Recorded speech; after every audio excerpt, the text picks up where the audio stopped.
ब्रह्म का साधक ब्रह्म को तथा पूर्ण ब्रह्म का साधक पूर्ण ब्रह्म को ही प्राप्त होता है। गीता अध्याय 8 श्लोक 5 से 10 व 13 तथा गीता अध्याय 17 श्लोक 23 में निर्णायक ज्ञान है। गीता अध्याय 8 श्लोक 13 में कहा है कि मुझ ब्रह्म की साधना का तो केवल एक ओम अक्षर है जो उच्चारण करके जाप करने का है। जो साधक अंतिम श्वास तक जाप करता है वह मेरी परम गति को प्राप्त करता है। अपनी परम गति को गीता ज्ञान दाता प्रभु ने अध्याय 7 श्लोक 18 में अति अनुत्तम अर्थात अति घटिया कहा है।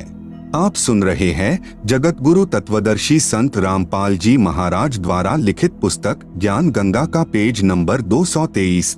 गीता अध्याय 17 श्लोक 23 में कहा है कि पूर्ण परमात्मा की प्राप्ति का केवल 3 मंत्र ओम तत्सत के जाप का ही निर्देश है, जिसमें ओम जाप ब्रह्म का है, तत् यह सांकेतिक है जो परब्रह्म का जाप है, तथा सत यह भी सांकेतिक है जो पूर्ण ब्रह्म का जाप है। उस पूर्ण परमात्मा के तत्व ज्ञान को तत्वदर्शी संत ही जानता है, उससे प्राप्त कर मैं यानी गीता ज्ञान दाताक्षर पुरुष नहीं जानता। गीता अध्याय 8 श्लोक 6 में कहा है कि यह विधान है कि अंत समय में साधक जिस भी प्रभु का नाम जाप करता हुआ शरीर त्याग कर जाता है उसी को प्राप्त होता है।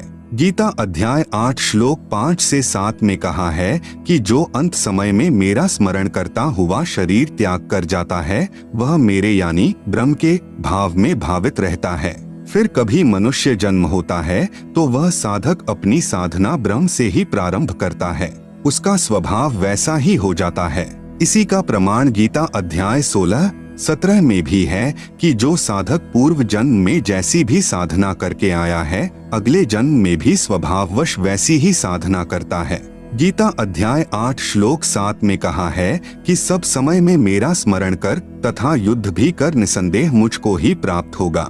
गीता अध्याय 8 श्लोक 8 से 10 तक में स्पष्ट किया है कि जो साधक अनन्य मन से परमेश्वर के नाम का जाप करता है वह सदा उसी को स्मरण करने वाला परम दिव्यम पुरुष यानी उस परम दिव्य पुरुष अर्थात परमेश्वर यानी पूर्ण ब्रह्म को प्राप्त होता है। अध्याय 8 श्लोक 8 जो साधक अनादि सर्व के नियंता सूक्ष्म से अति सूक्ष्म सबके धारण पोषण करने वाले सूर्य की तरह स्वप्रकाशित अर्थात तेजोमय शरीर युक्त अज्ञान रूप अंधकार से परे कविम यानी कबीरदेव सच्चिदानंद घन परमेश्वर का स्मरण करता है। अध्याय 8 श्लोक 9 वह भक्ति युक्त साधक 3 मंत्र के जाप की साधना की शक्ति यानी नाम जाप की कमाई से अंत समय में शरीर त्याग कर जाते समय त्रिकुटी पर पहुंचकर अभ्यास वश सार नाम का स्मरण करता हुआ उस दिव्य रूप अर्थात तेजोमय अर्थात साकार परम पुरुष यानी परमेश्वर को ही प्राप्त होता है। अध्याय 8 श्लोक 10